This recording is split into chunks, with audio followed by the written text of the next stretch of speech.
Hello everyone. Today we'll be dealing with resolve the paradox questions from critical reasoning. So what are these resolve the paradox questions? So there will be a set of facts in an argument, and these facts would ideally lead to certain expected outcome logically. However, the opposite happens. Something unexpected happens.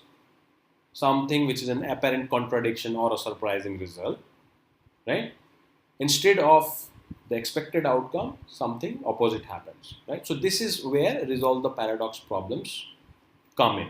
Now, how can these problems manifest on the GMAT? What could be the look and feel? So one way to ask that question could be, which of the following resolves the paradox? Another way could be, which of the following resolves the apparent discrepancy? Yet another one could be, which of the following best explains the paradoxical outcome?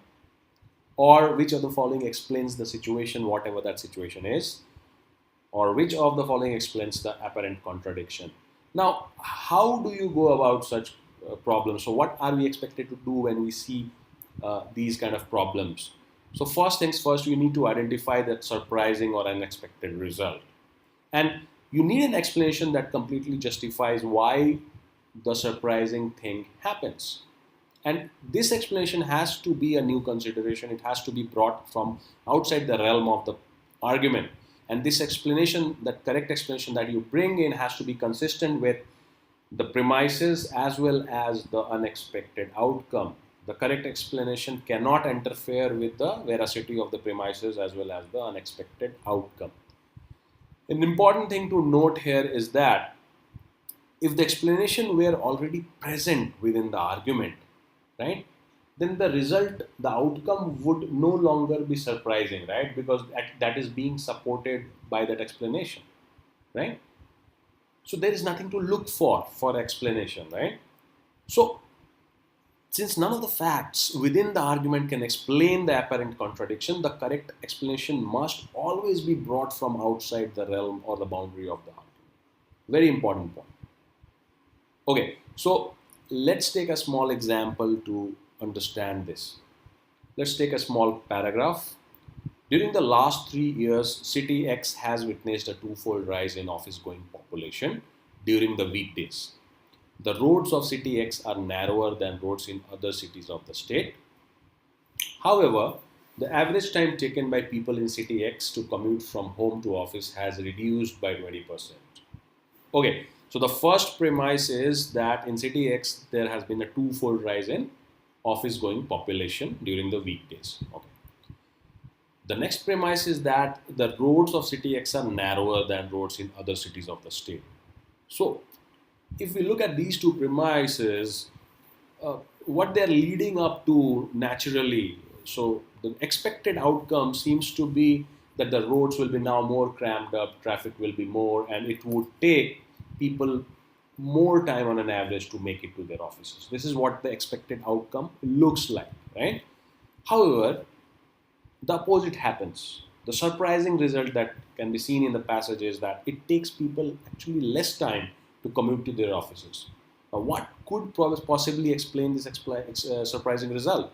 Let's look at a few possibilities. So, one possibility could be, what if City X has got more roads now or alternate routes?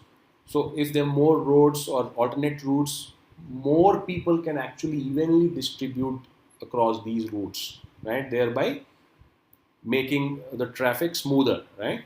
So this is one possible explanation. Another one could be, what if 1 year back the mayor of City X mandated the use of only two-wheeler motorbikes that consume much lesser road space for office commute. So probably they could end up utilizing the road space in a much better way, thereby making sure that there is a reduction in time taken to reach the office. Another possibility could be, what if City X has started operating metro services that cover major office routes. So there is an alternate mode of transport altogether, wherein metro trains are taking people to to cover major office routes, right? So this explains why probably many people could actually not be on the road themselves, right? They could probably be taking metro trains, right? what if City X has implemented a comprehensive ITMS solution, which is a intelligent traffic management system to automate the traffic flow on roads? Probably this could streamline the traffic flow and make it much more efficient and quicker, right? So this could probably also explain the reduction in office going time, right? Now let's look at so the other point to note here is that each of these possible explanations were new considerations brought from outside, right? None of these explanation was present in the original argument.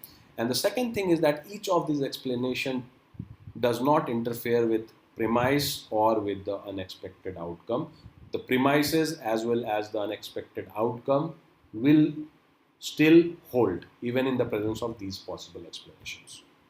Okay, now let's look at a GMAT prep question. I urge you to stop the video here, pause the video here, attempt this question, and then we will look at it.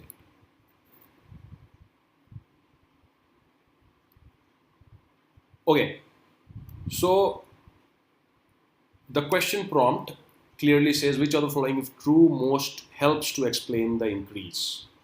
Okay, so it is suggestive of the fact that we have to explain a particular situation, which is an increase, right? So which we'll know once we read the argument.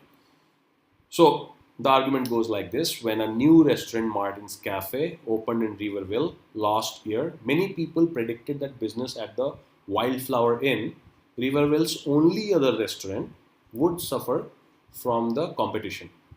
Surprisingly, however, in the year since Martin's Cafe opened, the average number of meals per night served at the Wildflower Inn has increased significantly. Okay, so if you look at the first premise, it's that Martin's Cafe opened in the Riverville last year. The second premise is that Wildflower Inn is Riverville's only other restaurant. So basically, there are two restaurants. Wildflower Inn was already operating in that town, and Martin's Cafe opened last year, right? So the natural outcome, the expected outcome is that since a new competition has come up, right, the expected outcome is on the lines of what other peoples have predicted as per the argument, is that business at the Wildflower Inn would suffer from this new competition, right? This is the expected outcome. However, the opposite happens. What happens here is that in the year since Martin's Cafe opened, the average number of meals per night served at the Wildflower Inn has increased drastically, significantly. Instead of Wildflower Inn taking a hit on its business, it has seen an increase of number of meals per night on an average, and that too drastically, right?